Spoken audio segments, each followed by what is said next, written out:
Baik, bismillahirrahmanirrahim. Assalamualaikum warahmatullahi wabarakatuh. Selamat malam, ya, Mas dan Mbak sekalian. Ya, mungkin kita bisa mulai kuliah kita malam ini ya, sebagai pengganti ya pertemuan yang hari Jumat ya, minggu lalu ya. Mohon maaf saya tidak bisa hadir ya pada saat itu ya. Baik, saya coba share untuk materi kali ini.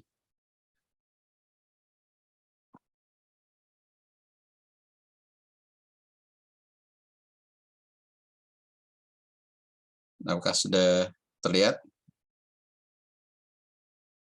Sudah, Pak. Sudah, Pak. Sudah. Ya, baik. Ini adalah pertemuan keempat ya. Nah, pada kesempatan kali ini saya akan menjelaskan beberapa aspek ya matematika ya. Jadi beberapa aspek sifat-sifat data yang mana perlu diperhatikan ya, terutama dalam proses penyiapan data ya. Jadi sebelum data itu akan diolah ya. Kemudian juga ada sedikit menyinggung ya bagaimana metode yang bisa digunakan ya dalam melakukan pengolahan data. Nah, sebagaimana bidang biologi ya dan fisika ya, maka di era data science ya, di era big data ya, matematika atau formulasi matematika itu akan menjadi sangat penting ya, atau memiliki peran yang cukup dominan ya, karena bisa menjadi semacam mikroskop ya, yang baru ya bagi bidang-bidang seperti biologi maupun fisika ya. Karena dengan kemajuan sensor ya dan kemajuan teknologi untuk memperoleh data ya, maka data-data yang tersedia akan semakin melimpah ya, sehingga tidak bisa tidak ya, maka kemampuan ya untuk mengolah data itu menjadi sangat penting ya.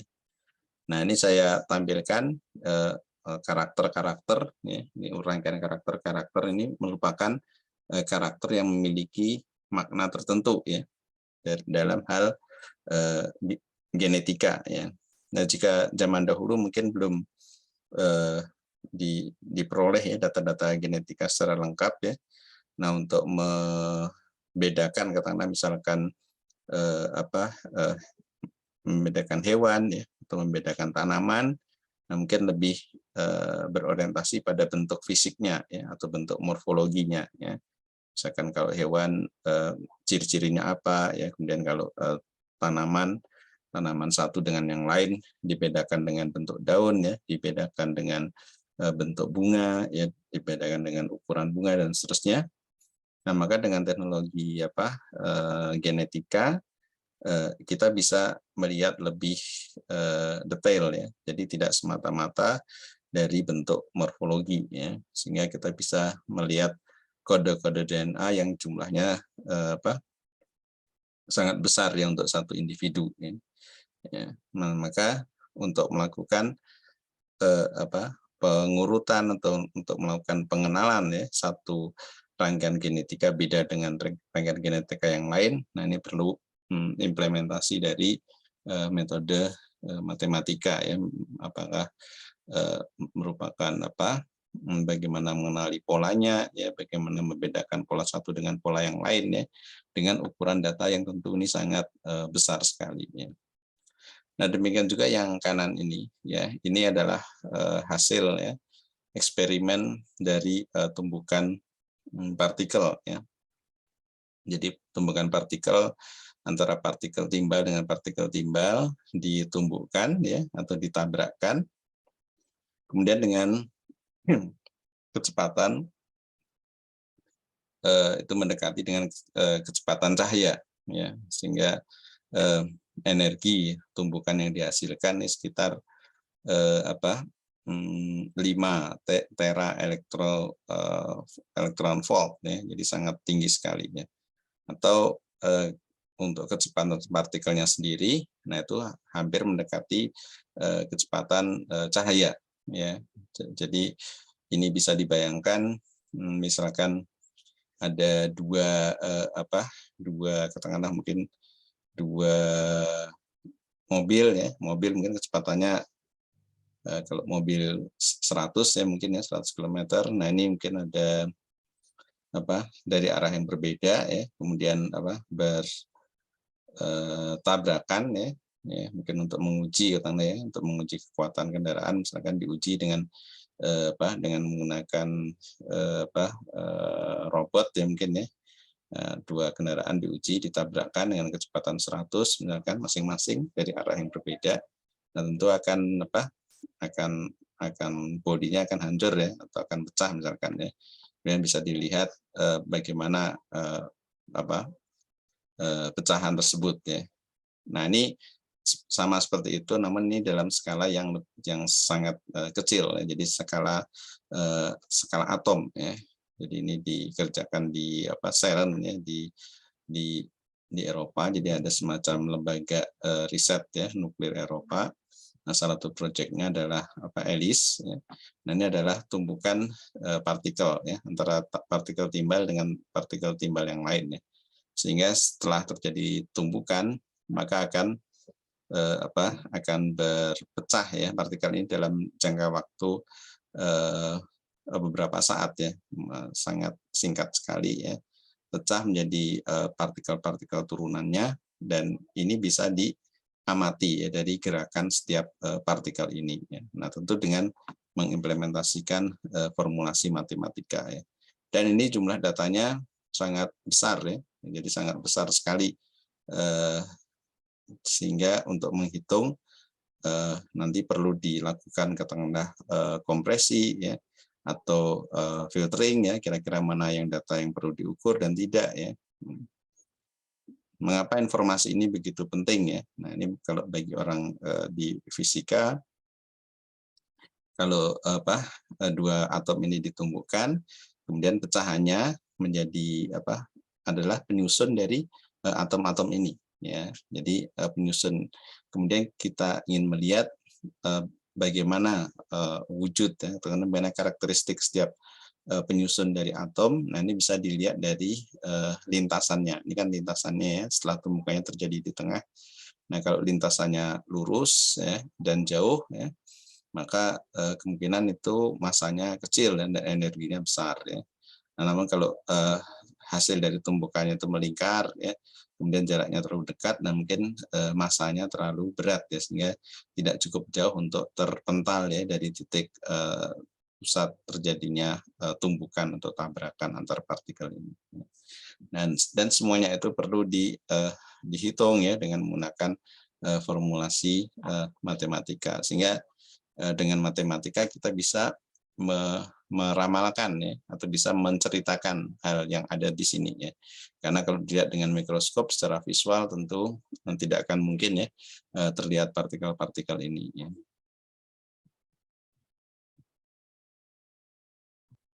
Nah, kemudian juga salah satu peran, ya, dari pengolahan big data, ya, itu adalah dengan mungkin ini pernah Anda dengar, ya, itu untuk memfoto, ya, merekonstruksi bentuk dari black hole, ya. Nah, ini caranya bagaimana? Nah, caranya dengan mengumpulkan kepingan-kepingan informasi, ya, gambar elektromagnetik dari berbagai tempat, ya, atau dari berbagai lokasi teleskop, ya. Nah, kemudian data-data itu digabung, ya, direkonstruksikan, ya, dengan menggunakan pendekatan deep learning, ya, dengan menggunakan pendekatan machine learning, ya. Data-data itu dikumpulkan dan direkonstruksikan sehingga kita bisa melihat, ya, untuk pertama kalinya, ya, pertama kalinya adalah sebuah black holes, ya.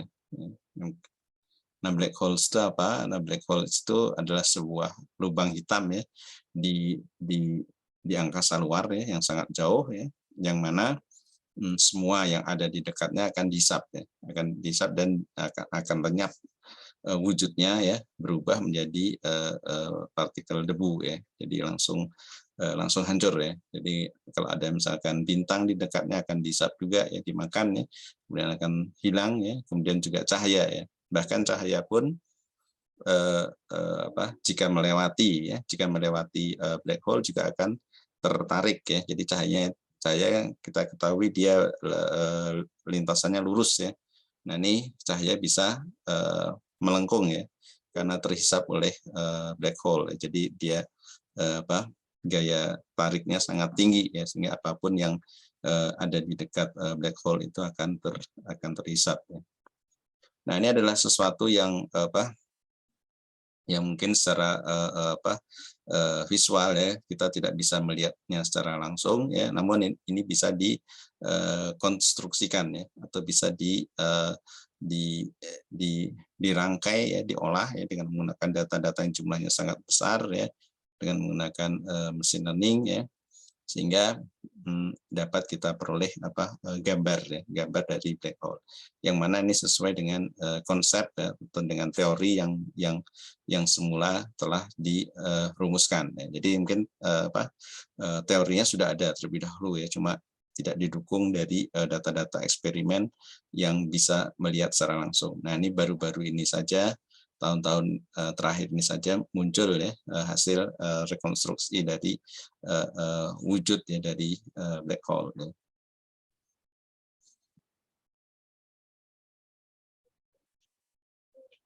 Nah ini kita bisa lihat di sini adalah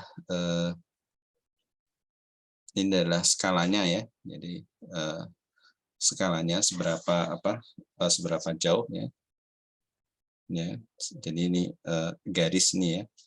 Nah ini misalkan saya ambil contoh di sini ya, ini seberapa besar sih garis ini ya. Nah kalau satu potong garis ini mungkin lebar ini ada beberapa ya, ada 15 atau 10 ya, dengan skala seperti ini ya.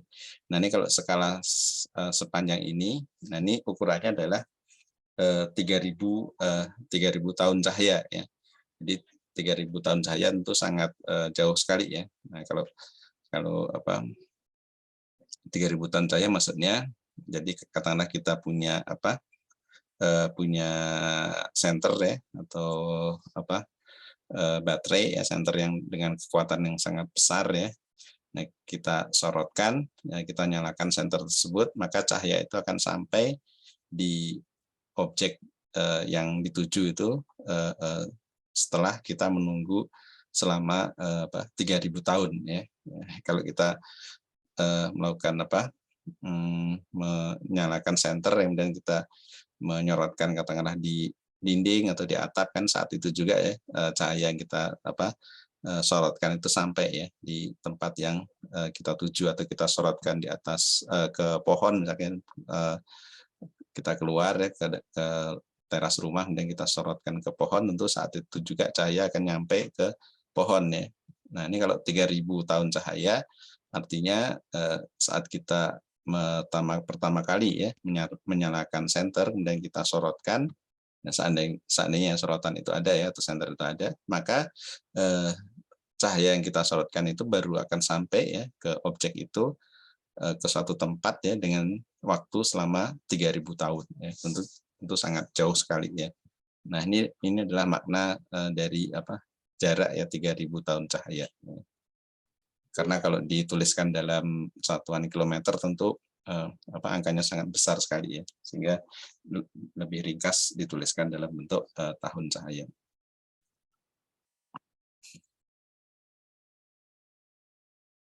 Nah ini maka jika dibandingkan dengan kondisi zaman dahulu ya, sesuatu yang yang misterius dulu, sesuatu yang belum banyak diketahui, yang menjadi ketertarikan orang ya saat itu, ilmuwan saat itu adalah melihat benda-benda di luar angkasa ya, maka sebagian besar ya pengembangan teknologi itu berfokus pada pengembangan teleskop ya, sehingga dapat mendukung keingintahuan orang ya pada abad ke-17. Nah, berbeda dengan era sekarang, keinginan tahu orang itu lebih ke bagaimana memanfaatkan data ya, sehingga menghasilkan informasi yang kira-kira bisa memiliki nilai ekonomi katanya yang jauh lebih tinggi ya. Sehingga fokus atau kerja yang berperan ya sangat utama yaitu adalah dalam hal melakukan kurasi data ya, atau memilah data mana yang bisa digunakan ataupun tidak ya. Jadi berbeda dengan abad yang lampau ya, lebih banyak melakukan pengembangan ya, perbaikan teleskop agar bisa menghasilkan gambar-gambar antariksa yang lebih bagus ya. Dan pada masa sekarang khususnya untuk bidang pengolahan big data, maka porsi kerja atau porsi waktu akan lebih banyak dilakukan pada saat melakukan kurasi data.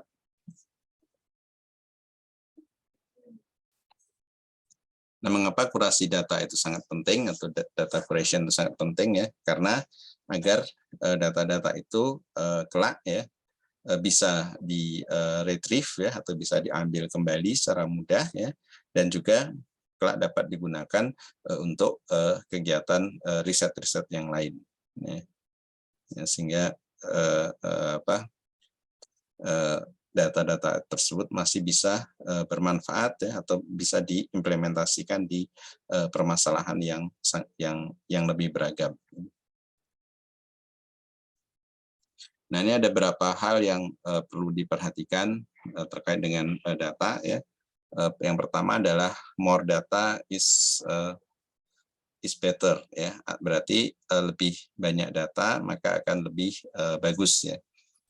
Karena dengan menggunakan data yang banyak ya, maka big data analytic akan menghasilkan insight dan hasil yang lebih kaya informasi ya. Jadi sebisa mungkin kita mengumpulkan atau mengkoleksi banyak data ya. Walaupun nanti ada keterbatasan ya, katakanlah dari sisi resources ya, siapa yang harus mengumpulkan ya, kemudian berapa lama data itu dikumpulkan, nah tentu itu ada keterbatasan. Namun kalau memang keterbatasan itu tidak ada, maka seandainya peluang ya untuk memperoleh data itu besar, maka harus kita ambil ya kesempatan itu sehingga akan menghasilkan jumlah data yang sebesar mungkin sehingga akan membantu menghasilkan ya pola ya, atau menghasilkan insight yang memang benar-benar akurat ya. Berbeda dengan statistika deskriptif yang lebih berfokus pada kecenderungan rata-rata dan frekuensi, maka dalam big data analitik juga menjadikan outlier ya, maupun nah ini sering disebut sebagai istilah black swan event ya, sebagai hal yang lebih diperhatikan ya.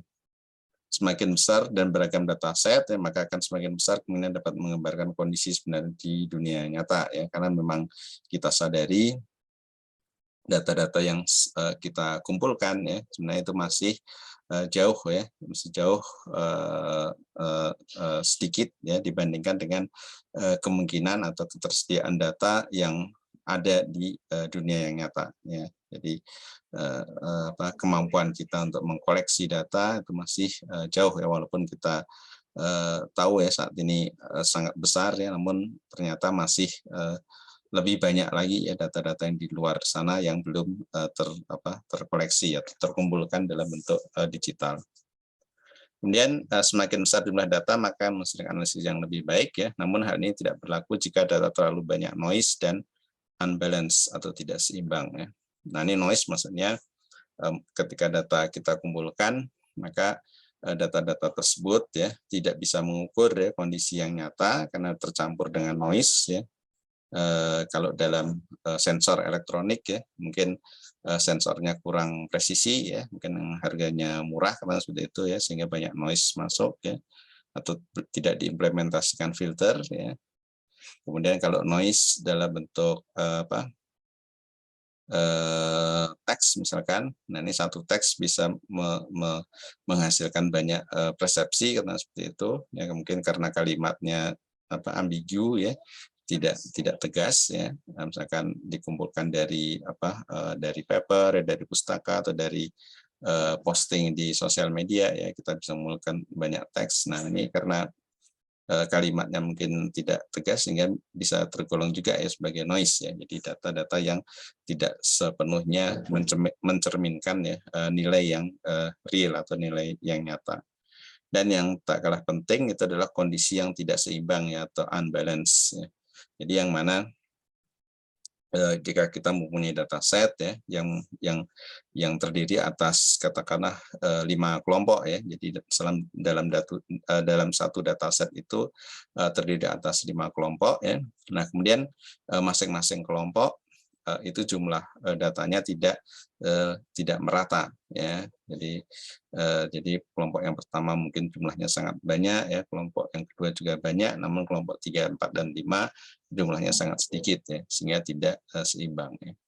Nah, ketidakseimbangan data dalam setiap kelompok ini, nah itu sangat sangat mengganggu ya untuk menghasilkan katakanlah model ya, model klasifikasi yang baik ya. Karena biasanya untuk membuat model klasifikasi yang baik, maka seharusnya data-data tersebut harus lebih seimbang ya, atau balance ya, antara satu kelas dengan kelas yang lain.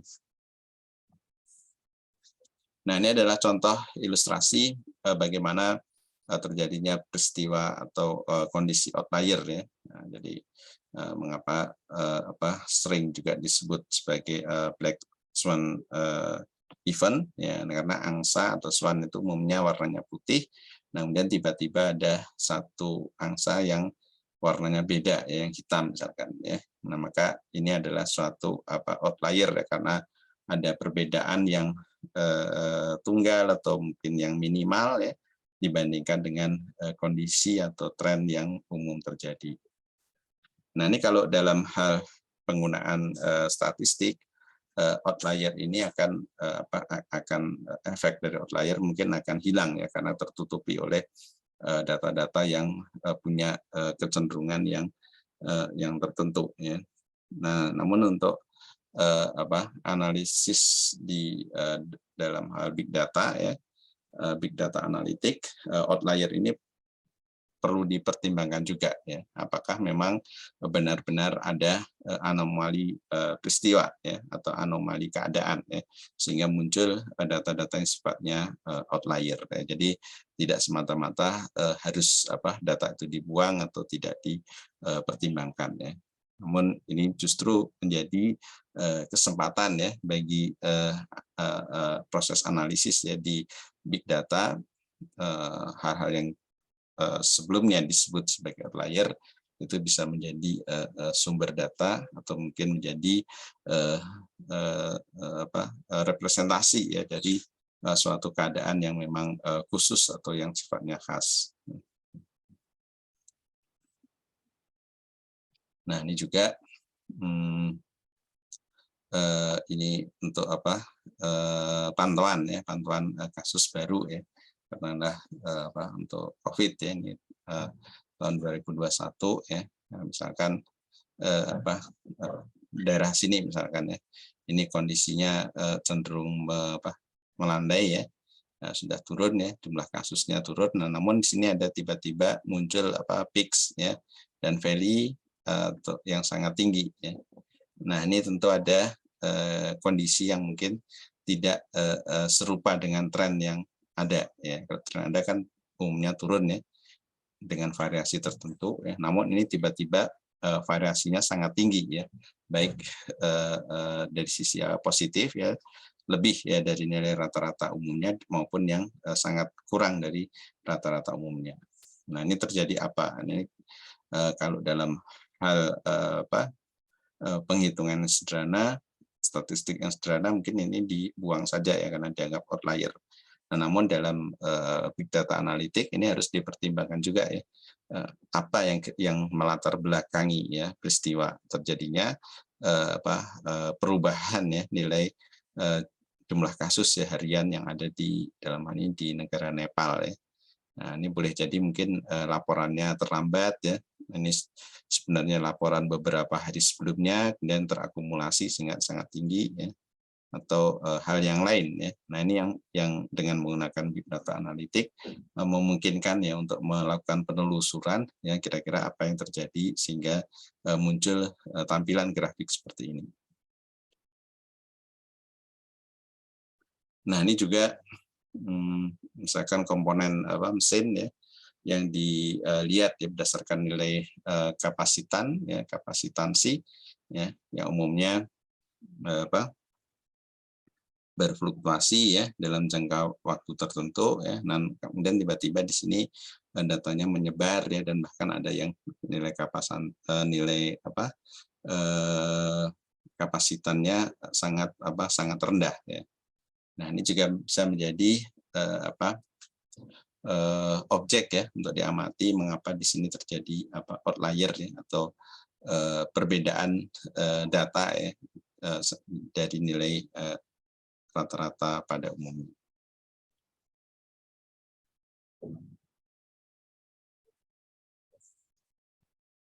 Nah, kemudian juga contoh lain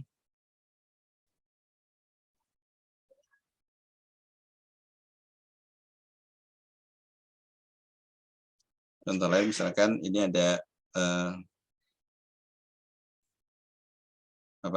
parameter untuk di dunia medis juga ya, DNT ya, atau DNT itu adalah door to needle time ya. Jadi waktu yang dibutuhkan ya saat pertama kali pasien datang ke instalasi gawat darurat ya, IGD, sampai dia mendapatkan tindakan ya. Nah, ini misalnya jarum mungkin disuntik atau diinfus ya, yang jelas dia mendapatkan perawatan.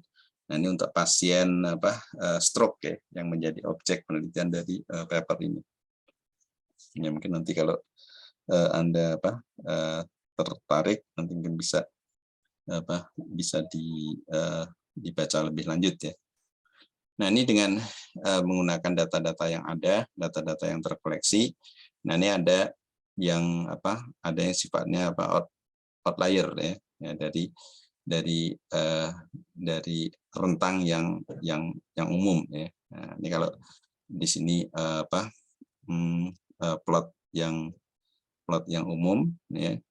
Nah, jadi plot yang umum yang ada di dalam garis ini yang titiknya berwarna abu-abu ya. Nah, kemudian ada yang di luar batas ya, namun masih berdekatan. Dan kemudian ada yang sama sekali jauh dari garis ini ya, garis batas ini. Nah, ini kalau kita baca ini mengapa jauh ya. Nah, ini kalau kita baca jumlah pasiennya mungkin relatif sedikit ya, namun DNT-nya ya di waktu dari saat masuk IGD sampai dengan mendapatkan perawatan ini sangat lama sekali ya. Jadi ini outlier ya. Idealnya kalau pasien sedikit tentu layanannya cepat ya. Nah, ini juga yang bagus sekali juga kita anggap sebagai outlier ya. Pasiennya sedikit, ini waktunya sangat-sangat cepat.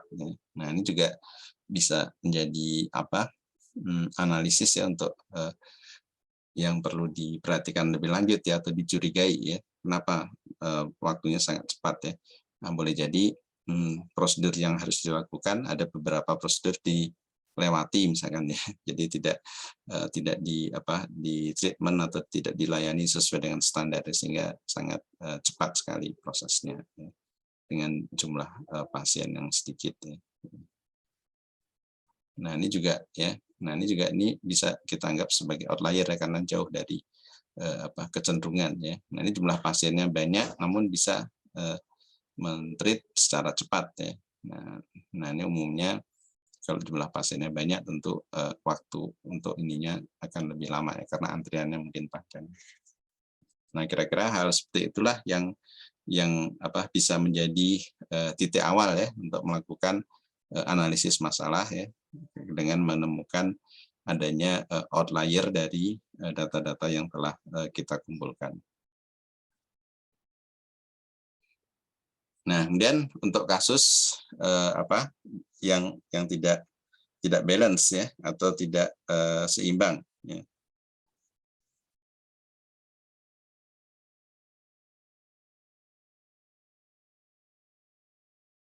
Nah, yang tidak seimbang, yang pertama adalah undersampling ya. Jadi katakanlah kita punya dataset ya, ada 2 kelas ya, yang satu orange, yang satu biru ya. Nah, ini yang undersampling ya. Nah, ini untuk menyelesaikan yang tidak seimbang ya. Nah, ini tidak seimbangnya apa? Yang orange terlalu sedikit, yang biru terlalu banyak ya. Nah, bagaimana agar datanya seimbang?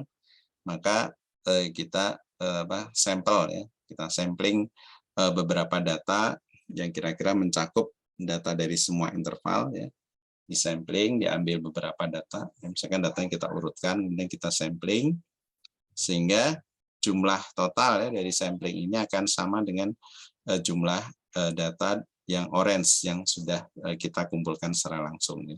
Sehingga kita mempunyai data set untuk 2 jenis kelas yang berbeda dalam jumlah yang setara ya, atau seimbang ya.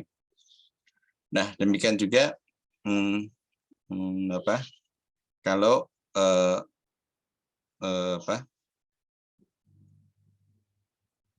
kalau untuk kondisi ya, mungkin kondisinya sama ya. Kondisinya yang kita ubah bukan dari sisi yang biru yang berlebih ya, namun dari sisi data yang kurang ya. Nah, ini dengan menggunakan oversampling istilahnya ya. Jadi ini kalau yang kiri ini yang data yang banyak kita kecilkan. Nah, kalau yang kanan dengan oversampling ya, data yang jumlahnya sedikit kita perbanyak ya. Nah, cara perbanyaknya bagaimana? Nah, itu boleh dengan melakukan copy ya, atau diduplikasi ya dari rentang data yang ada ya. Sehingga jumlah total dari dataset yang kita miliki akan seimbang ya, sama-sama banyaknya. Nah, kalau ini sama-sama sedikit ya. Kalau ini sama-sama banyak. Nah, ini kita bisa pilih salah satu teknik ya, agar data yang kita dapatkan itu sifatnya seimbang ya. Nah, ini contohnya apa? Nah, ini contoh yang paling mudah, data-data di bidang biomedik ya. Nah, misalkan penyakit hampir semua jenis penyakit itu ada gradingnya ya, ada scoringnya ya. Contohnya misalkan kanker ya, kanker kan ada beberapa level ya, mungkin stadium 1, 2 dan 1, 2, 3 dan 4 seperti itu ya.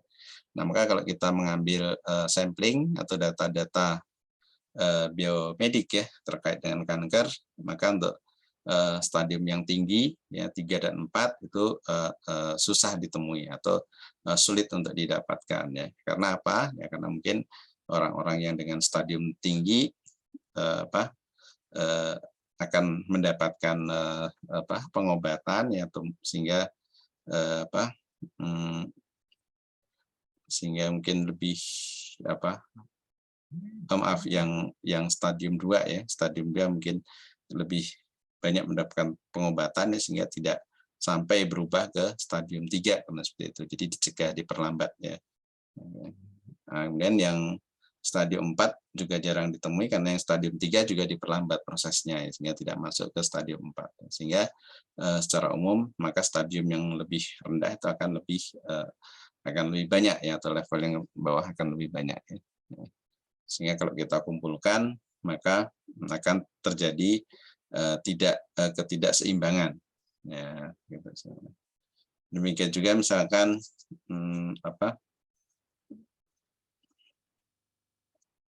untuk katakanlah untuk jumlah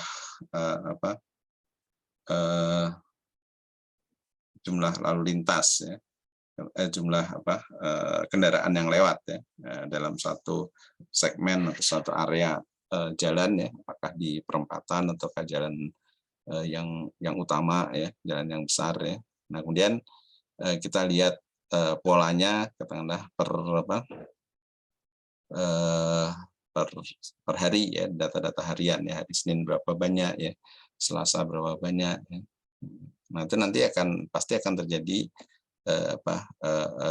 ketidakseimbangan ya. Ya mungkin yang hari kerja jumlahnya merata ya, mana mungkin tapi menjelang akhir pekan nah tiba-tiba ada lonjakan katakanlah ya, ada lonjakan jumlah ya. Nah, sehingga itu akan terus seperti itu ya, kan tidak seimbang ya, karena ini kondisi yang real ya. Nah, maka saat kita membuat model ya dengan menggunakan data tersebut, nah sebaiknya data-data tersebut diseimbangkan ya untuk setiap kelas yang ada. Kemudian salah satu sifat dari big data analytic ya, yaitu sebuah model itu tidak bisa digunakan untuk semua jenis masalah ya. Jadi sebagai seorang data scientist ya, kita berusaha ya dengan keras untuk menemukan model yang terbaik ya, serta tepat sesuai dengan permasalahan dan dari data yang diperoleh ya. Sehingga sangat mungkin ya solusi ya, sangat mungkin solusi dari satu permasalahan ke permasalahan itu tidak sama ya. Nah, namun seringkali model dibuat tidak sesuai jika diimplementasikan pada kondisi dan skala yang lebih besar. Dinamika dan kondisi nyata sangat beragam, sehingga belum tentu serupa dengan data yang digunakan untuk membuat model. Nah, ini juga kita perlu mengantisipasi ya saat kita melakukan pengembangan model saat ini dengan data-data yang ada, hasilnya bagus ya, namun setelah diimplementasikan di kondisi yang nyata, ternyata ada beberapa data-data yang sifatnya baru ya, yang mungkin dulu tidak kita gunakan atau tidak kita masukkan ya pada proses pelatihan ya, sehingga akan menyulitkan ya, atau akan menurunkan performa dari model yang sebenarnya sudah kita latih. Kemudian sebuah algoritma atau model tidak bisa digunakan untuk semua kondisi, yang terlebih lagi kondisi yang berubah dari waktu ke waktu. Ya. Sehingga sebagai sebuah sistem ya perlu untuk membuat ya prosedur ya, misalkan akan dilakukan pembuatan model baru atau melatih ulang ya dengan menggunakan data-data baru ya untuk jangka waktu tertentu ya, apakah tiap 6 bulan sekali atau tiap 1 tahun sekali. Nah, itu tergantung dari kondisi permasalahan yang dibuat. Kemudian salah satu cara meningkatkan kemampuan analisis adalah dengan mengumpulkan beberapa model ya. Dengan demikian analisis akan berikan hasil yang lebih cerdas ya, mampu beradaptasi serta bisa diimplementasikan pada skala yang lebih besar ya. Kemudian kumpulan model juga tidak rentan dengan adanya variasi data. Nah, ini dengan menggunakan ensemble, jadi kita gabungkan nanti beberapa model untuk menghasilkan hasil ya, analisis atau pendekatan dari beberapa model.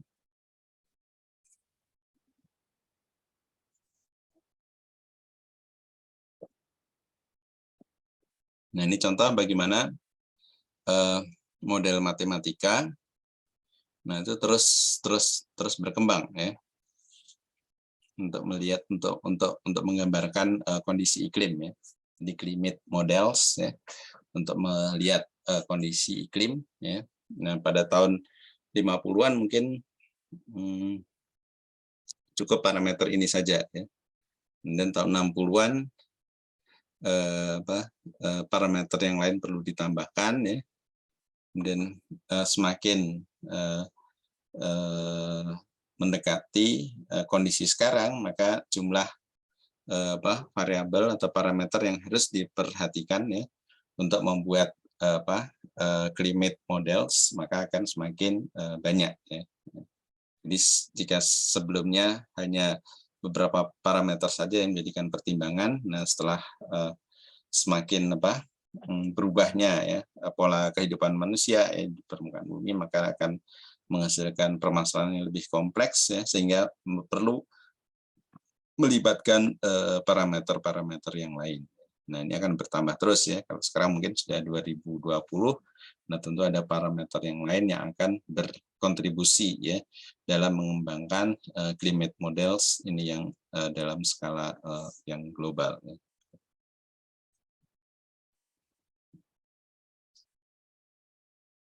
Nah, ini juga jika kita membuat model katakanlah untuk pola ya kenaikan kasus ya corona ya COVID di setiap negara. Nah, tentu kita tidak bisa buatkan model yang generik ya yang berlaku di semua negara ini ya. Nah, ternyata dari hasil plot nah kita dapatkan polanya yang berbeda ya. Mungkin di Brazil sifatnya eksponensial ya, naik terus ya. Dan yang di Amerika mungkin polinomial ya, ada yang naik kemudian ada yang turun dan naik lagi ya. Nah, ini tentu perlu diterjemahkan atau direpresentasikan dengan model matematika yang berbeda ya untuk satu negara dengan negara yang lain. Nah, kemudian juga harga minyak ya, ini mungkin termasuk isu yang sedang sedang banyak ya menarik perhatian ya, yaitu fluktuasi harga minyak ya. Nah, ini kita bisa lihat dengan data-data yang lama ya, ini sejak tahun ini 150 tahun yang lalu ya, sampai dengan 2014 ya, dari 1861 ya. Nah, ini kita lihat kalau ada peristiwa-peristiwa penting ya yang mungkin melibatkan banyak negara ya, maka ini akan memunculkan atau memicu kenaikan harga minyak ya untuk per barrel ya, atau per silinder ya, barrel atau per wadah. Nah, ini bervariasi antara 140 sampai dengan 20 US dollar untuk per barrel ya.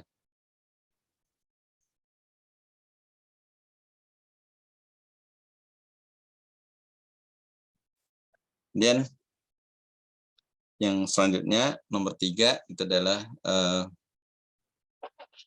business intelligence dan analitik ya, tidak sama persis ya.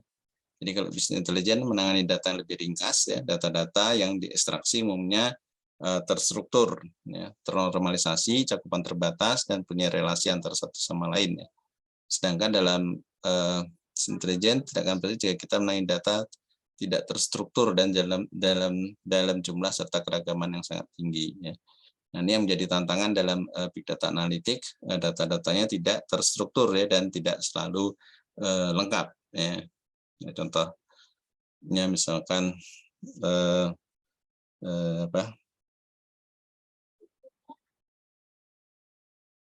data-data yang mungkin salah satu aplikasi Grammarly ya. Di aplikasi Grammarly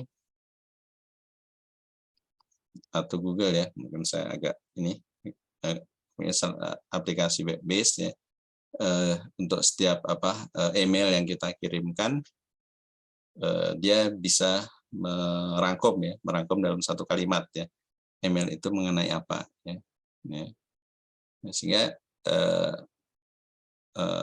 ini adalah salah satu contoh ya kemampuan untuk menangani data yang tidak terstruktur ya.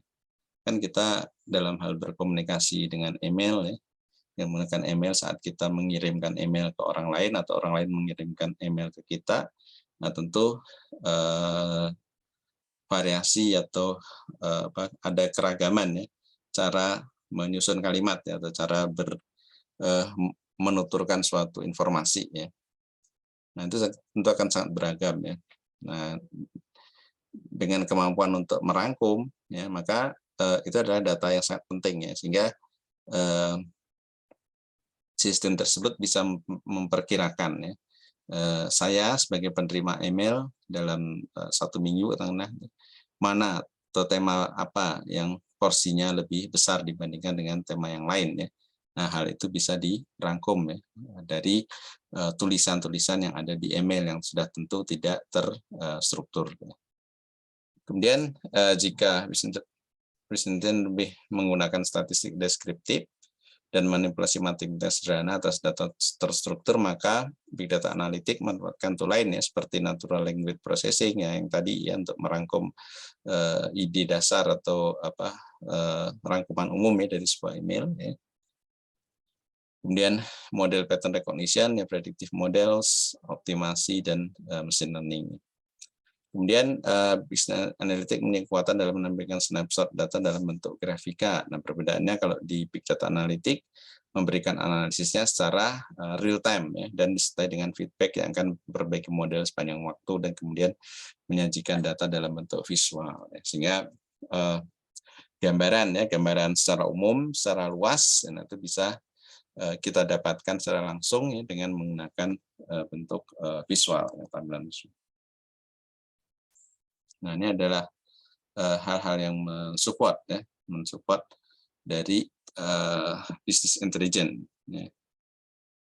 Jadi dari eksternal, ya, kemudian dari internal information sources. Ya. Jadi dari komponen yang sifatnya dari dalam, ya, dari dalam institusi tersebut. Nah, nanti akan menghasilkan roadmap seperti itu ya. Jadi tujuannya apa untuk melaksanakan bisnis ini.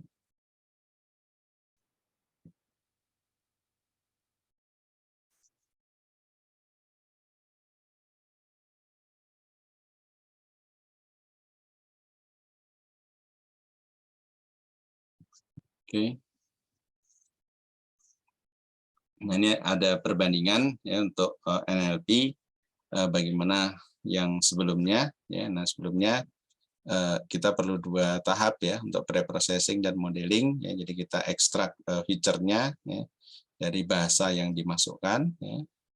Kita potong-potong menjadi pecahan ya, tokenization, kemudian diolah ya, sehingga akan menghasilkan parameter-parameter dimodelkan. Nah, kemudian akan menghasilkan terserah kita ya, untuk apakah untuk melihat sentimennya ya, untuk mengklasifikasikan ya, apakah ini bahasa dalam ini bahasa Inggris dan Spanyol ya. Nah, atau setelah tahu kemudian kita terjemahkan ke bahasa yang memang diinginkan oleh user ya. Nah, ini banyak output yang bisa kita gunakan. Nah, dengan menggunakan pendekatan deep learning, nah, ini bisa lebih sederhana ya. Jadi kita tinggal menyusun layer yang ada dalam deep learning atau machine learning ya. Nah, kemudian kita latih dengan data-data yang sesuai ya, atau data-data yang kita anggap sebagai acuan. Nah, hasilnya apa? Nah, hasilnya bisa sama ya. Jadi sentiment, classification, ya, entity extraction, translation, dan topik modeling. Cuma strukturnya berbeda. Ya. Kalau yang ini kita lebih melihat dari feature itu sendiri, kemudian kita coba ekstraksi. Ya. Nah, kalau seperti ini,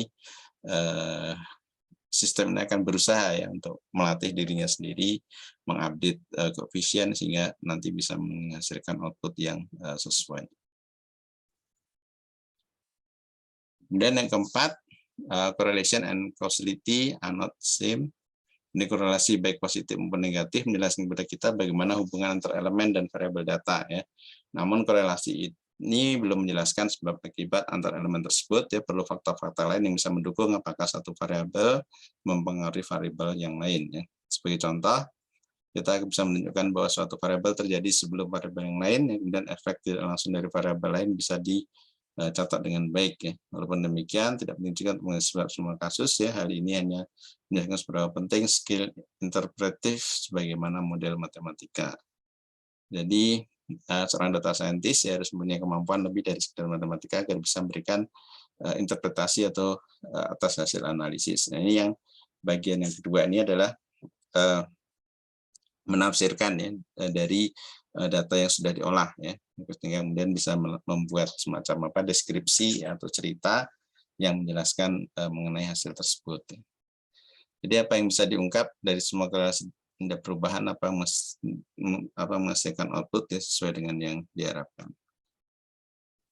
Nah, seperti ini adalah berkorelasi ya, namun korelasinya negatif ya, karena nilai setiap kenaikan nilai data satu maka hasilnya hasilnya berkurang ya, hasilnya berkurang sehingga kan korelasi yang positif ya. Jadi kalau inputnya naik maka outputnya naik. Nah, kalau ini kebalikannya ya, jika inputnya naik ya maka outputnya akan turun, sehingga disebut negative correlation. Nah, ini yang positif ya. Nah, ini adalah distribusi ya dari katakanlah eksperimen ya seorang penjual es krim ya. Jadi kalau es krimnya laris ya, penjualannya laris, maka hasil penjualan kacamata juga ikut laris ya, ikut banyak. Nah, mengapa demikian? Ya mungkin ini dipengaruhi oleh cuaca karena itu ya. Nah, jadi kalau cuacanya panas ya, maka penjualan es krimnya meningkat dan jumlah kacamata yang dijual itu juga akan meningkat.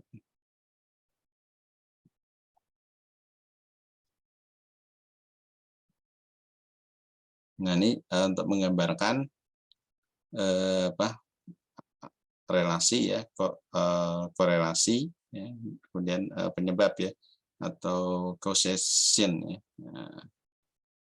Nah, jadi kalau ini hot ya, cuacanya hot, maka menjadi penyebab adanya penjualan es krim meningkat ya. Demikian juga kacamata ya, penjualan kacamata meningkat.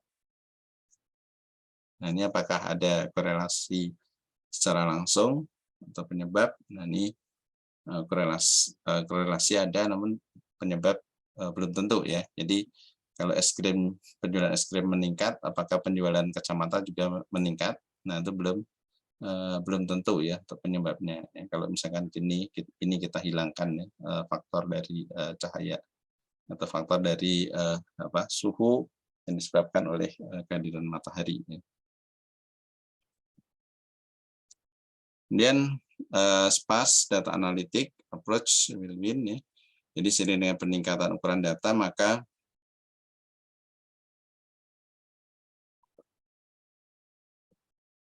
kecenderungan data mengandung noise ya, duplikasi data, kehilangan bagian penting akan semakin tinggi.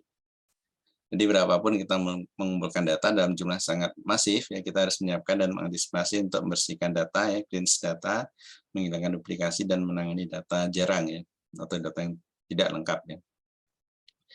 Sparseness secara alamiah akan meningkat seiring dengan bertambahnya waktu.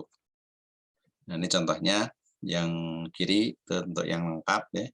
Nah, yang kanan adalah sparse matrix ya. Jadi ada data-data yang hilang ya, itu yang tidak lengkap. Nah, ini perlu kita isi ya, atau kita perlu lengkapi. Kemudian machine learning and data mining are not the same but cousins, ini istilah aja. Jadi saling bersaudara kan seperti itu ya. Ini machine learning adalah bagian dari AI, artificial intelligence, yang bisa menjadikan sistem mampu belajar dari data. Machine learning umumnya digunakan untuk melakukan klasifikasi data ataupun prediksi, ya, kemudian berdasarkan sifat yang diketahui pada data sebelumnya digunakan sebagai data training. Ya. Sedangkan pada data mining berperan memberikan insight, menemukan sifat yang tidak diketahui dari data. Dan machine learning dapat dijalankan baik secara pembelajaran bersifat supervised ataupun unsupervised. Ya. Karena kalau unsupervised menggunakan data tidak berlabel dan bertujuan untuk menemukan struktur umum dari data, ya bukan pemetaan ataupun input dan output. Ya. Contoh unsupervised misalkan dalam proses clustering ya. Jadi kita punya sebuah dataset, kemudian kita tidak bisa ya membedakan ya. Kita tahu dalam dataset itu ada 3 kelompok ya. Namun sulit bagi kita untuk membedakan yang mana kelompok 1, 2, dan 3, maka kita bisa menggunakan metode unsupervised ya, yang akan melakukan klasifikasi atau klasterisasi secara otomatis ya, tanpa memberikan data input sebelumnya. Sehingga tidak diperlukan penentuan ground truth ya, mana yang data jadi acuan dan mana yang nanti akan dihasilkan. Kemudian yang supervise ini menggunakan data berlabel selama training, jadi datanya harus ada namanya atau labelnya. Hasil dan training dari supervise adalah relasi umum antara input dan output. Jadi hasil dari training supervise ya adalah relasi umum antara input dan output. Nah, ini bagaimana perbedaannya antara ini merupakan ilustrasi ya dari supervise ya.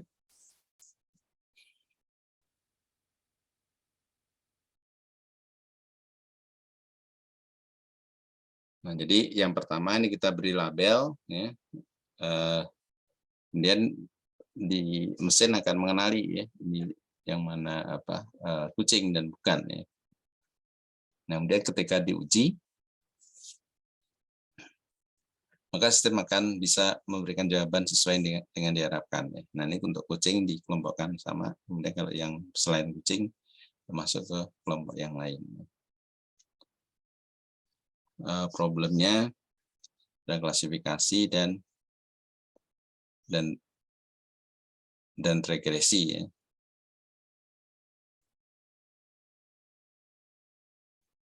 Nah, ini yang supervised ya. Nah, kalau ini yang unsupervised ya. Nah, yang unsupervised kita biasanya mendefinisikan jumlah ya, atau mungkin dia melakukan klasterisasi atau klasifikasi secara mandiri ya. Nah, ini diberikan data ke mesin, yang kemudian mesin akan mencoba memilah ya sesuai dengan kesamaannya. Ya, ini yang sama-sama mirip, ini satu grup ya, grup 1, dan yang lain sama-sama mirip grup 2. Ya. Nah, ini dilakukan secara unsupervised ya, tanpa kita memberitahu ke sistem mana yang kucing ya, mana yang bukan kucing ya, kita tidak memberitahu itu ya. Sistem melakukannya berdasarkan hasil latihan. Nah, maka contoh yang bisa menggunakan itu adalah clustering ya. Kemudian untuk ini juga ya, yang tadi anomali ya, untuk mendeteksi anomali ya. Karena yang data yang umum maka akan bisa mengumpul, dan sisanya yang tidak terkumpulkan itu adalah data yang sifatnya anomali ya. Jadi bisa disebut sebagai anomaly detection. Dan yang ketujuh, gunakan use signal boosting methods ya. Jadi ketika data tersebar dan jumlah variabel data semakin besar, maka kita akan menghadapi permasalahan multidimensi. Ya. Kita bisa menggunakan signal boosting methods ya, untuk memperbaiki permasalahan multidimensionality sehingga akan memperbaiki akurasi dan untuk kerja model. Ya. Signal boosting akan meningkatkan signifikasi dari variabel-variabel tertentu pada data mining dan pemodelan prediktif. Nah, kemudian yang tidak kalah penting itu adalah use and assemble models ya. Jadi umumnya tidak cukup kita menggunakan satu model, namun kita perlu banyak ya dalam sebuah sistem ya. Jadi hasil studi menunjukkan bahwa gabungan 2 atau lebih model dapat memberikan akurasi yang lebih baik ya, model tersebut tergabung dalam sebuah ensemble ya. Beberapa model memberikan petunjuk yang lebih baik dibandingkan yang lain pada dataset yang berbeda. Hasil diperoleh dengan merata-ratakan hasil dari beberapa model yang terangkai pada sebuah ensemble. Nah, sebagai contoh untuk membuat prediktif model, kita dapat mengembangkan algoritma random forest dengan neural network algorithm sehingga akan meningkatkan nilai akhir dari akurasi.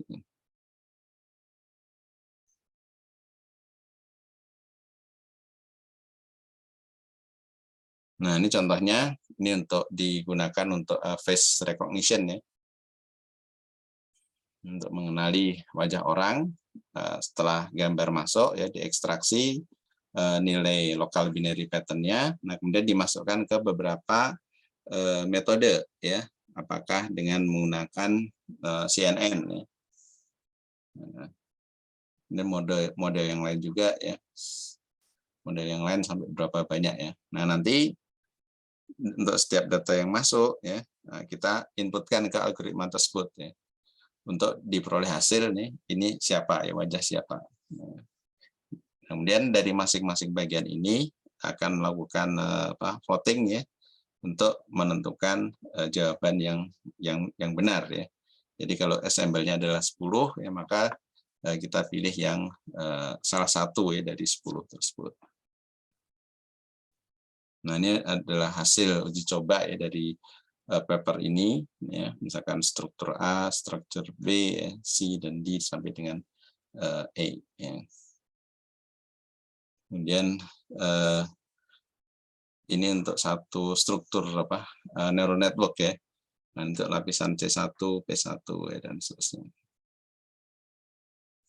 Nah, ini kita bisa lihat dengan menggunakan YIELB Face Database. Nah, YIELB Face Database ini sangat populer ya untuk face recognition. Mereka sudah mengumpulkan gambar wajah ya yang bisa digunakan untuk membuat model face recognition. Nah, ini setelah dikumpulkan, Nah, kita lihat metode yang kita propose ya, yang ensemble ini ukuran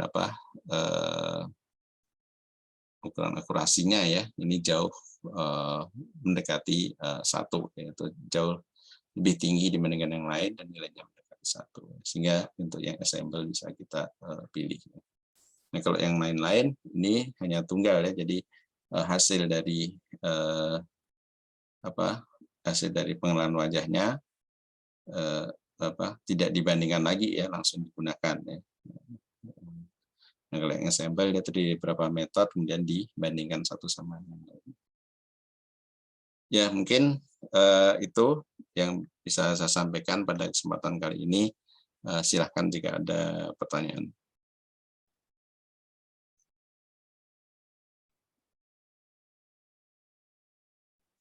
Izin Pak, saya nanya Puji Pak. Ya, silakan. Ya Pak, kalau tadi nyimak ini kan nanti pertama adalah bahwa dari berbagai data tadi salah satu outputnya bentuk visualisasi ya Pak. Ya. Kemudian yang pertama sebelum ke visualisasi, kalau mungkin saya boleh istilah bahasanya ngarani itu apa ya? Menyebut itu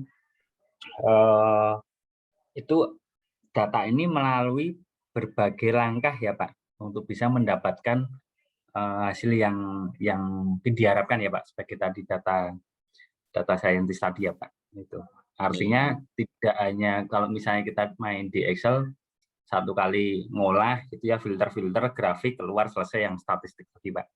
Tapi kalau untuk data scientist ini mungkin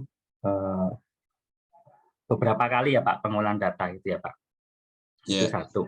Ya, yang kedua berarti juga harus bisa menjelaskan setiap gambar nanti. Output ini kan mungkin yang baru bisa baca adalah seorang data scientist ya mungkin. Tapi untuk bisa nanti menjelaskan maksud dari gambar ini juga berarti harus mendeskripsikan lagi atau menjelaskan kepada mungkin stakeholder yang ingin kita sampaikan gitu ya Pak. Ya, benar. Ya. Ya benar. Yang untuk yang pertama memang kita harus mencoba berbagai jenis metode ya, apakah dengan menggunakan kalau metode dari machine learning kan banyak ya, apakah dengan menggunakan clustering ya, apakah menggunakan decision tree misalkan ya, atau menggunakan neural network ya. Nah, itu banyak pilihan yang bisa kita gunakan dan mungkin nanti bisa menghasilkan informasi yang berbeda ya. Kemudian untuk untuk menjelaskan, nah ini juga bagian tugas dari kita ya. Jadi kita tidak selesai sampai di visualisasi saja ya. Namun kita harus bisa mendeskripsikan ya, atau menceritakan ya. Ya memang kadang-kala bidang yang kita visualisasikan itu mungkin bukan bidang kita ya. Karena kan stakeholder study ya tidak selalu dari bidang IT ya, mungkin bahkan bidang dari luar ya, bidang yang tidak ada kaitan dengan IT namun ingin dianalisis ya dengan menggunakan IT ya. Nah, nanti setelah kita peroleh visualisasinya, kita harus memberikan deskripsi ya. Ya sudah tentu itu tetap kalau ada kolaboratornya tentu tetap ada proses diskusi ya. Ini apakah benar hasil interpretasi kita ya. Kalau bidang itu mungkin bidang yang baru ya, misalkan mungkin kita terbiasa untuk membuat visualisasi tentang permasalahan kesehatan ya, kemudian kita diminta katakanlah mengenai pertambangan seperti itu ya, kan jauh ya antara kesehatan dan pertambangan ya. Nanti kita diminta untuk melakukan analisis data science-nya, kemudian kita dapat grafiknya. Nah, kita harus bisa menceritakan ya, penafsiran atau makna dari grafik itu apa. Nah, biasanya kita buat, kemudian kita tetap didiskusikan ya dengan kolaborator atau orang yang paham dengan permasalahan pertambangan karena seperti itu. Jadi tetap perlu ada feedback ya. Jadi tidak semata-mata monopoli kita ya. Kita ini tafsirannya seperti ini ya. Orang lain harus percaya enggak. Jadi kita tetap ada proses dialog ya, diskusi dengan orang-orang yang mungkin bidangnya di luar ya dari bidang kita ya. Mungkin kira-kira seperti itu, Mas Pujianto. Iya Pak, terima kasih Pak. Ya.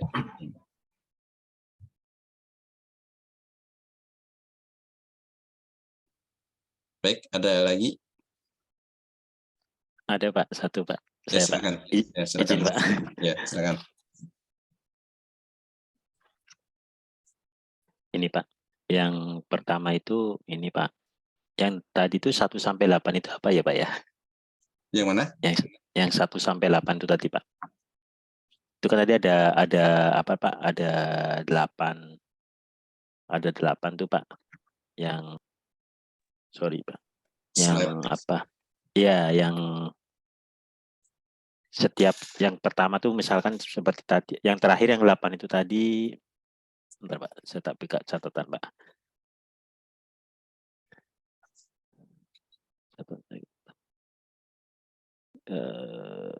Lord. Nah itu kan tadi ada ini Pak, yang pertama itu tadi saya sempat nggak mencatat. Yang More mana? data is better. Oh. Terus yang kedua itu one model doesn't fit all itu. Terus yang ketiga BA and analytics are not the same things.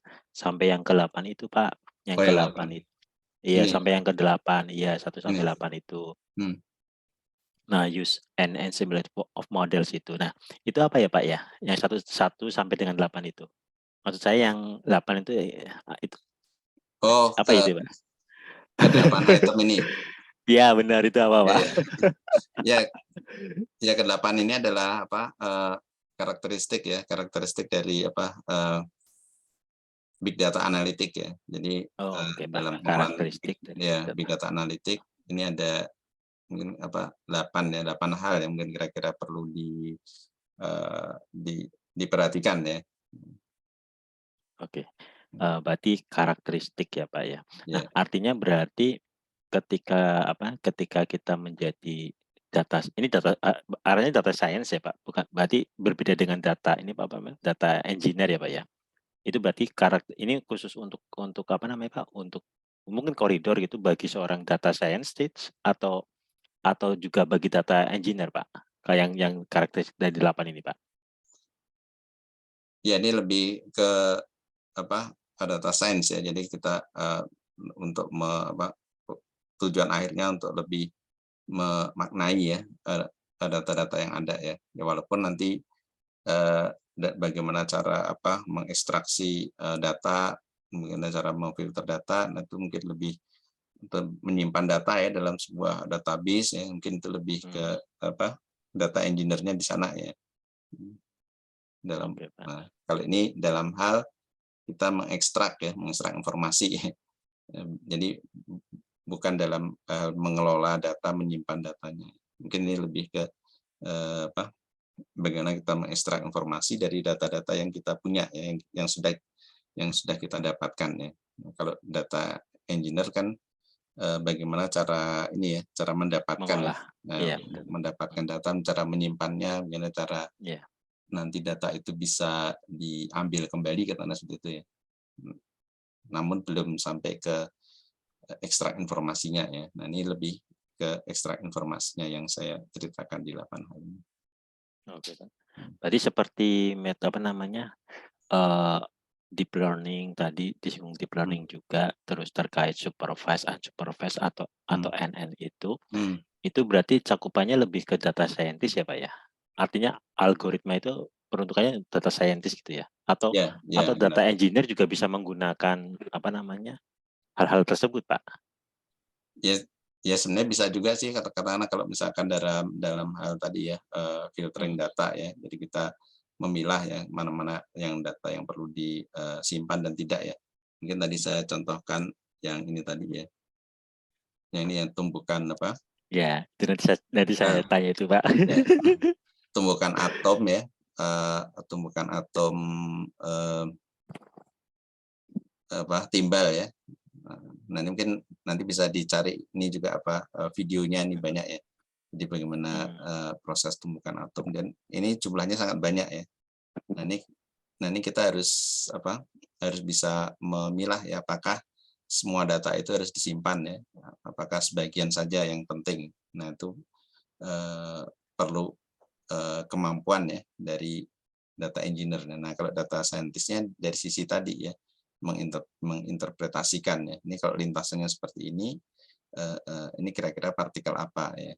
Walaupun sebenarnya yang mengerjakan ya kalau di eksperimen Alice ini sebenarnya ahli fisika ya. Namun ahli fisika namun sudah dia punya kemampuan juga ya dalam hal IT ya, data Pak. science ya.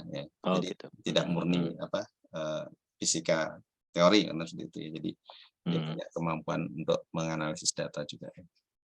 Ya. Baik, Pak. Ya. Terakhir, Pak, ini Pak yang terkait gambar ini ya. Tadi saya pikir itu bola itu, Pak. Yang mana? Yang ini? Iya, saya pikir itu kayak roda berjalan gitu, Pak. Ternyata itu partikel-partikel itu. Ya, nah, yang tengah ini pusat tumbukannya ya. Pusat tumbukannya. Ya, pusat tumbukan. Jadi ini ada dua jalur ya. Partikel dengan bahan ini juga bisa divariasi kadang ya.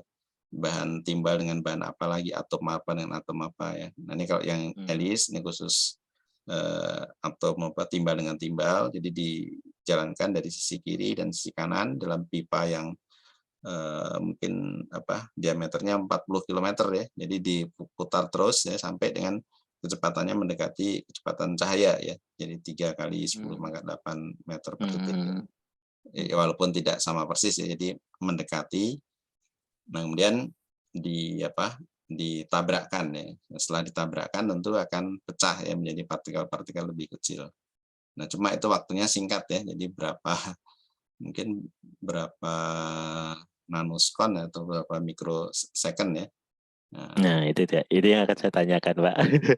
Nah, ini mohon maaf, Pak. Ini pertanyaannya agak agak mungkin sedikit keluar dari koridor big data tadi hubungannya sama infra, cuman mungkin ada hubungannya, semoga ada hubungannya sih ketika diproses. Jadi ini kan kalau melihat dari dari gambar ini atau dari riset ini kan saya mungkin nggak bisa membayangkan gitu ya, partikel itu kan partikelnya itu begitu kecil gitu tuh sangat banyak, terus kemudian lajunya atau velocity-nya itu begitu kenceng banget gitu kan. Nah, dan datanya juga banyak volumenya. Nah, yang akan saya tanyakan tuh Pak, ketika riset seperti ini itu kebutuhan resource infranya itu kira-kira seperti apa ya Pak ya? Misalnya butuh server, terus butuh apa itu, sistem operasinya pakai apa gitu Pak? Izin Pak. Oh iya. Itu seperti apa ya Pak ya? Oh iya. Ya khusus untuk yang Alice ya. Alice dan proyek-proyek riset ini fisika ya. Itu kebutuhan resource terutama dalam mengolah data itu sangat besar ya. Dan ini adalah kegiatan kolaborasi antar negara ya. Jadi untuk mengolah datanya itu tidak hanya melibatkan katakanlah satu server atau satu high performance computing di satu negara ya, namun di banyak negara ya. Sehingga beban komputasinya ya itu didistribusikan ya di banyak tempat ya. Sehingga nah itu memang perlu pengetahuan ya, misalkan dari sisi networking ya, security ya untuk jaringan komputer ya. Jadi sama seperti yang ini juga yang untuk rekonstruksi ini. Nah, ini tidak mungkin dikerjakan oleh oleh satu tempat ya servernya, tapi ada di banyak tempat ya. Yang ini juga modelnya sama seperti ini. Ini juga di pengolahannya, komputasinya itu dilakukan di banyak lokasi ya, banyak tempat. Kemudian nanti datanya memang pusatnya di Swiss sana ya, namun load kerjanya itu didistribusikan ya. Ada yang ke Eropa, ada yang ke Asia, misalkan ke Korea, ke Jepang. Nah, kalau di Asia Tenggara ya salah satunya ke Indonesia ya, tempat kita yang dulu di LIPI ya, kalau sekarang di BRIN ya. Nah, itu kita juga ikut kontribusi ya untuk proses komputasinya. Baik Pak. Berarti kalau yang di LIPI sendiri itu mungkin speknya itu seperti apa, Pak? Ini saya belum bisa membayangkan sih, Pak. Ya, Kira-kira speknya ya untuk yang detailnya mungkin nanti bisa yang baru terus terang saya belum tahu cukup banyak ya.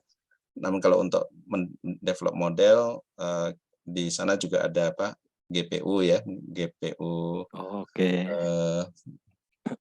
Saya lupa speknya. Jadi ada GPU Nvidia yang bisa kita gunakan ya untuk mendevelop model ya. Jadi kalau memang berminat nanti bisa diakses melalui Elsa Brin ya.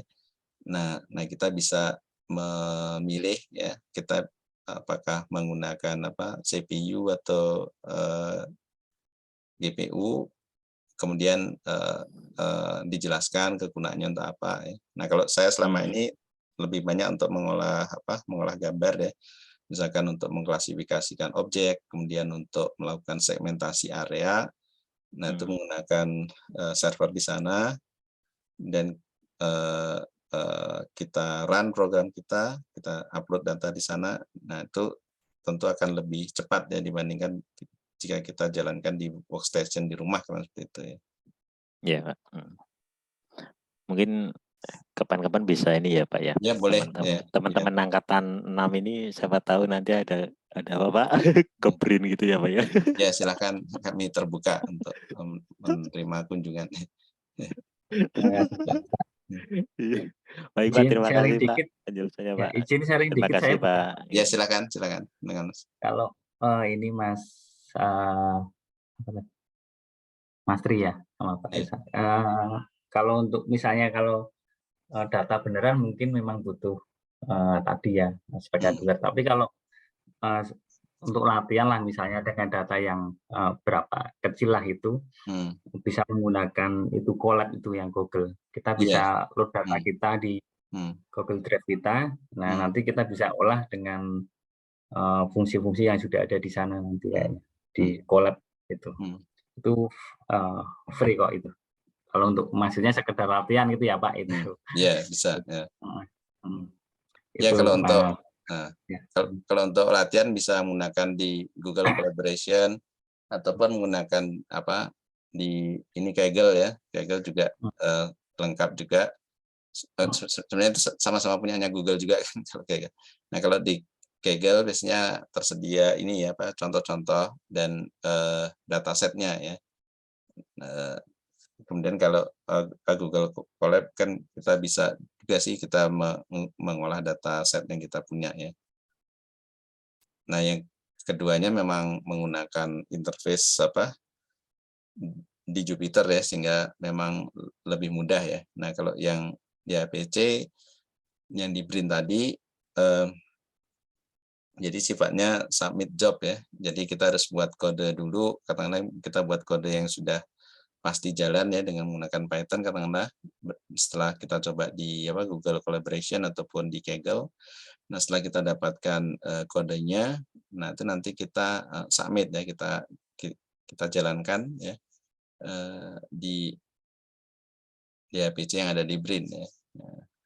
Nah keunggulannya sih kalau di APC di Brin kita bisa tinggal ya, setelah kita submit job, kita kirimkan pekerjaan kita ke sana, maka HPC yang akan mengelola ya kapan itu akan dikerjakan ya. Nah kalau dengan menggunakan Google Collaboration kan komputer kita harus nyala ya, kecuali kita memang yang berlanggan itu ya. Jadi komputer kita tutup, maka dia masih jalan ya. Nah kalau yang free browsernya kita tutup kan proses trainingnya berhenti, jadi harus kita nyalakan terus. Nah kalau yang di APC sekali kita submit job ya pekerjaan tolong runkan ini ya udah, jadi kita bisa tinggal ya laptop kita bisa kita matikan, nanti dalam jangka waktu tertentu kita cek maka proses trainingnya sudah selesai atau belum ya.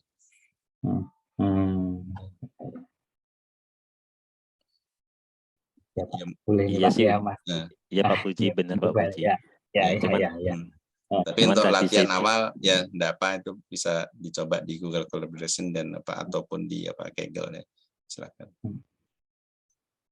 Dan tadi saya sempat penasaran aja sih Pak. Jadi apa kan gambaran saya apa dengan datanya begitu besar itu, apa unit komputer yang digunakan itu jenis komputer mainframe dulu Pak, yang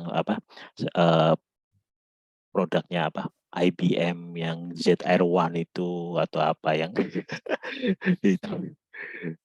Oh iya benar. Jadi IBM ya Pak. Kalau yang di Brin ada yang apa Fujitsu ya kebanyakan.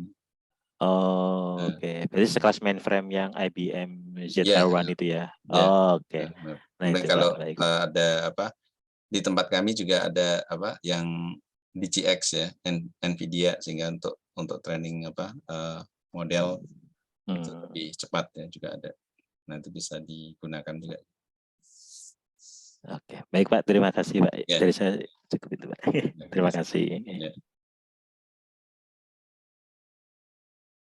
Baik, ada lagi atau mungkin kita cukupkan ya sampai di sini. Iya Pak. Insyaallah nanti hari Jumat ya bisa kita ketemu lagi. Baik, terima kasih rekan-rekan semua. Alhamdulillah kita bisa laksanakan ya kuliah yang kemarin minggu lalu saya mohon maaf tidak bisa hadir ya. Saya cukupkan untuk pertemuan kita kali ini. Insyaallah kita bertemu lagi di hari Jumat ya minggu ini. Sekian, terima kasih. Assalamualaikum warahmatullahi wabarakatuh. Selamat malam semua. Waalaikumsalam. Waalaikumsalam warahmatullahi wabarakatuh. Selamat malam Pak. Terima kasih Ya, Pak. terima kasih. Izin saya tutup.